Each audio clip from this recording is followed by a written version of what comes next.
साथियों, नमो बुद्धाय, जय भीम, जय संविधान। आज मैं कन्नावा बाबा साहब प्रतिमा के पास हूँ। धम्म चक्र प्रवर्तन की हार्दिक मंगल कामनाएं आप सभी को। आज यहाँ से बाबा साहब प्रतिमा पर से कैंडल मार्च का आयोजन किया गया है। बछरावा भगवान बुद्ध की प्रतिमा तक प्रार्थना का कार्यक्रम चल रहा है। आप देख सकते हैं अभी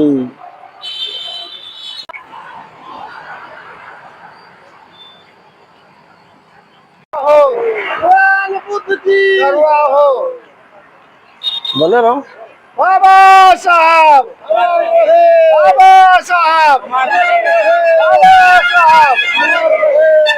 बौद्ध धर्म की क्या पहचान? मानो मानो एक समान। बौद्ध धर्म की क्या पहचान? मानो मानो एक समान। बौद्ध धर्म की क्या पहचान? मानो मानो एक समान। बाबा साहब अमर रहे, अमर रहे।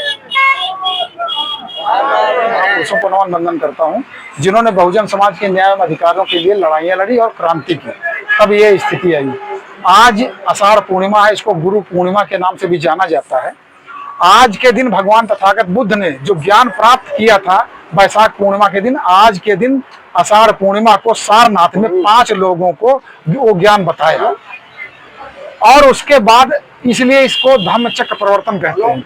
धम्म चक्र प्रवर्तन में उन्होंने बताया कि दुनिया में दुख है, दुख का कारण है और दुख का निवारण है। उन्होंने आर्य अष्टांगिक मार्ग बताए जिससे लोगों के दुखों का अंत हुआ। जैसे अभी पंचशील का पाठ आपको लोगों को पढ़ाया गया है, ये 5 शील हैं। 5 शीलों में इसका हम हिंदी रूपांतरण बता देते हैं। पहला कहा गया पानातिपाता वेरमणि सिक्खापदं समादयामि, यानी कि आज के बाद से हम हिंसा नहीं करेंगे, क्योंकि जो व्यक्ति हिंसा करता है उसका चित्त कभी निर्मल नहीं रहता और चित्त निर्मल नहीं रहता है तो वो अच्छा काम नहीं कर सकता।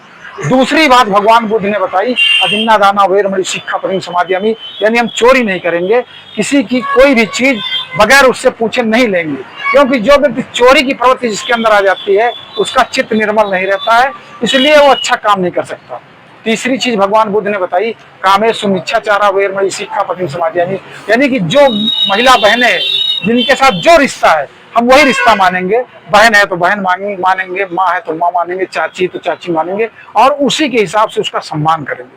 किसी भी बहन बेटी के साथ गलत नजर नहीं देखेंगे, किसी भी महिला के साथ बलात्कार का विचार नहीं करेंगे, तभी ठीक रहेगा। भगवान बुद्ध ने चौथी चीज बताई मूषा वादा वेरमणि सिक्खापदं समादयामि, इसका मतलब ये होता है कि हम झूठा वादा नहीं करेंगे, झूठ नहीं बोलेंगे, क्योंकि जो व्यक्ति झूठ बोलता है उसकी बात का कोई विश्वास नहीं करता और समाज में उसका मान सम्मान नहीं। पांचवी चीज भगवान बुद्ध ने बताई कि सुरा मेरे मध्य प्रमाद ठाना वेरमणि सिक्खापदं समादयामि, यानी कि हम आज से यह प्रतिज्ञा करते हैं कि किसी प्रकार की नशीली चीजों का सेवन नहीं करें। इस पर हम एक छोटी सी कहानी आपको सुनाते हैं, क्योंकि कहानी ज्ञानवर्धक है। अगर आप लोग सुन लेंगे तो हो सकता है आप लोगों के अंदर और ज्ञान का प्रकाश हो। एक बार की बात है, भगवान बुद्ध श्रावस्ती में धम्म देशना कर रहे थे एक गांव में, तो एक सब पूरे लोग गांव के वहां पर धम्म देशना सुनने आते थे, लेकिन एक व्यक्ति था वो नहीं आता था। तो सभी गांव वासियों से भगवान बुद्ध ने पूछा कि क्या आप सभी लोग गांव के यहाँ पर धम्म देशना सुनने आ रहे हो? तो उन्होंने सभी लोगों ने कहा कि हाँ सब लोग आ रहे हैं, लेकिन एक व्यक्ति है वो नहीं आता है। तो भगवान बुद्ध ने कहा कि अगर वो नहीं आता तो हम लोग तो चल सकते हैं श्रीहर। तो सब लोग उनके घर गए, तो वो व्यक्ति चोर था, यानी चोरी का काम करता था। तो भगवान बुद्ध ने उससे कहा कि भाई पूरे गांव के लोग आपके यहाँ अब यहाँ पर धम्म देशना सुनने आते हैं, आप क्यों नहीं आते हो? तो उस चोर ने कहा देखो साहब, हम चोर हैं, हमारा काम है हत्या भी करना, हमारा काम है झूठ भी बोलना, हमारा काम है चोरी करना, हमारा काम बलात्कार व्यभिचार करना भी है, हम नशीली चीजों का सेवन भी करते हैं। तो भगवान बुद्ध ने कहा कोई बात नहीं, कोई 5 चीजों में एक चीज छोड़ दो। अगर एक चीज छोड़ दोगे तो हम सोचेंगे कि जो है आपने बहुत बड़ी उपलब्धि प्राप्त की। तो उसने कहा ठीक है, सोच के बताएंगे। तो सोच के क्या, फिर दूसरे दिन वो वहां पर गया, उसने कहा कि देखो हम केवल झूठ बोलना छोड़ सकते हैं और कुछ नहीं छोड़ सकते। तो ठीक, झूठ बोलना छोड़ दो। झूठ, तो ये वादा उसने भगवान बुद्ध से किया।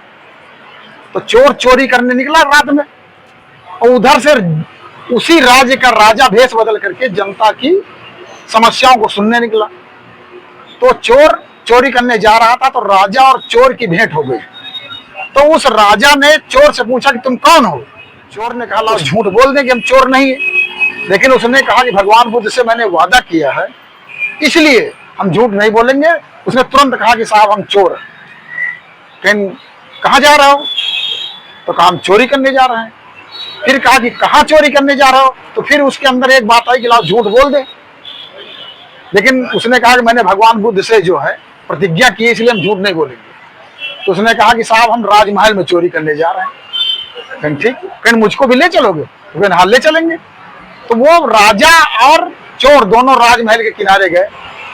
तो उस चोर ने राजा से कहा देखो भाई, आप चोरी में माहिर तो हो नहीं, इसलिए आप दीवार फांद करके चोरी नहीं कर पाओगे, तुम यहीं रुको, हम चोरी करके लाते हैं, फिर बंटवारा हो जाएगा। चोर गया राजमहल से, और जो है मतलब वहां पर उसने एक संदूक तोड़ी। संदूक में बेशकीमती 7 अंगूठियां रखी हुई थी। 7 अंगूठियां रखी हुई थी, तो उसने 7 ना उठा करके 6 उठाई। कहा कि बाहर जाकर के बंटवारे में समस्या होगी, इसलिए एक नहीं हम चुराएंगे, 6 उठा के चलाया बाहर। और बाहर आकर के राजा से कहा कि राजन चोरी करके हम लाए, ये 6 अंगूठियां हम लाए, 3 आप ले लो, 3 हम ले। लेकिन उसको ये नहीं बताता कि राजा है। तो 3 दोनों ने बांट लिया और चले गए। दूसरे दिन कोहराम मच गया कि लो वहां पर चोरी हो गई, राजमहल में चोरी हो गई, चोरी चिल्लपो मच गई। तो राजसभा बुलाई गई। तो राजसभा में राजा ने महामंत्री से पूछा कि क्या हुआ? कहीं चोरी हो गई राजमहल में? कहीं क्या चोरी हुआ? कहीं साहब 7 अंगूठियां हीरे की थी, बहुत कीमती थी, 7 अंगूठियां चोरी हो गई। तो राजा ने सोचा यार उस चोर ने तो कहा था 6 अंगूठियां चुराई, और 7 अंगूठी की बात कैसे आ गई? कहीं सही बोल रहे हो? कहीं सही बोल रहे हैं? कहीं ठीक, उस चोर को पकड़ के लाओ। तो चोर पकड़ के आया। तो फिर राजा ने कहा कि तुम बताओ सही से कितनी अंगूठियां तुमने चुराई थी? कहीं साहब 7 अंगूठियां थी, लेकिन मैंने 6 चुराई थी। कहीं सही? कहीं सही। तो कहीं सेनापति को ऑर्डर दिया राजा ने कि महामंत्री की तलाशी ली। जब महामंत्री की तलाशी ली गई तो उनके पास एक अंगूठी निकली। तो भंडा फूट गया कि महामंत्री ने वो अंगूठी चुराई। तो महामंत्री को महामंत्री पद से हटा दिया गया और उस चोर को महामंत्री बना दिया गया। बताओ, एक सील की केवल पालन उसने किया, महामंत्री राजा बन गया, राज का महामंत्री बन गया। फिर उसी राज्य में दोबारा भगवान बुद्ध आए देशना करने। तो उस महामंत्री को मालूम हुआ, चोर जो था महामंत्री बना था, उसको मालूम हुआ कि भगवान बुद्ध देशना करने आए। तो उसने राजा से कहा भाई हमको छुट्टी दे दीजिए 1 सप्ताह की, भगवान बुद्ध देशना करने, हम देशना सुनने जाएंगे। कहेंगे अरे आप पहले आप साधारण आदमी थे, चले गए फिर देशना सुनने, आप महामंत्री हो देश के, अब देशना सुनने जाओगे, छुट्टी नहीं मिलेगी। कहीं साहब ये महामंत्री का पद आपके पास रहा, क्योंकि भगवान बुद्ध के मैंने एक सील पालन करने से मैं महामंत्री बना हूं, मैं ये महामंत्री का पद छोड़ करके जा रहा हूं। तो राजा ने सोचा यार कि भगवान बुद्ध के सीलों में कितनी ताकत है। तो राजा भी चला गया वहां पर सुनने के लिए। अंततोगत्वा राजा और महामंत्री सब बौद्ध हो गए, क्योंकि भगवान बुद्ध का धम्म ही एक ऐसी व्यवस्था है जिसमें किसी से किसी प्रकार का कोई ये नहीं कि किसी से हम लड़ाई करेंगे, झंझट करेंगे, हरदम भाईचारा बना के रखेंगे, सब लोग प्रेम से रहेंगे, करुणा से रहेंगे। यही भगवान बुद्ध का संदेश है। और आज हम सब लोग यहाँ पर आए हैं तो यही हम लोगों को संदेश लेके जाना, किसी से लड़ाई नहीं करना है और पूरी तरह से भगवान बुद्ध के सीलों का पालन करना।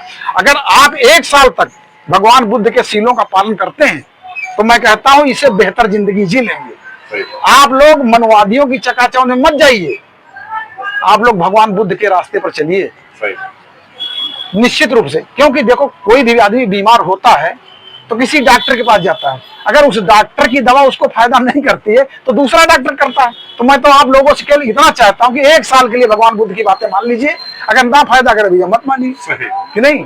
इन्हीं शब्दों के साथ सबका आभार कि सब लोग यहाँ पर आए।